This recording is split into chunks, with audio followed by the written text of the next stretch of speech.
Hello, hello, and welcome everyone for our next class session about physical contaminants and how they might get in our food while making cherry tomato pasta, which you will be mindful about when it comes to a certain sensory perception, which I will get into later.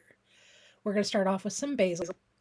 Some things that can get into a sauce while you're creating this is if plates or glasses break nearby, they could get into your food. You're going to have to discard everything that you've created if something like this were to happen. Nails, boards, and fingernail polish. Now, take some cherry tomatoes. Be sure to wash them all before you add olive oil and sugar to the tomato sauce. The reason why I add sugar is because it takes out the acidity in the tomatoes. Put it in a dish that you could put in the oven. Set the oven to 350.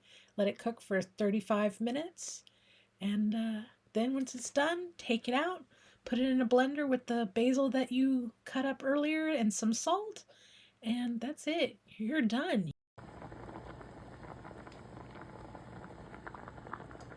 As you see, we boiled some noodles according to the directions on the box, which you can get anywhere if you want to. I can teach you how to make noodles. Then you strain them, and there you have it. You have your noodles are ready for to be mixed in with the sauce. Make sure all the water's out of those noodles. These are my favorite type of noodles. And you can use any noodles you want. And here we go. Pour it in with the sauce.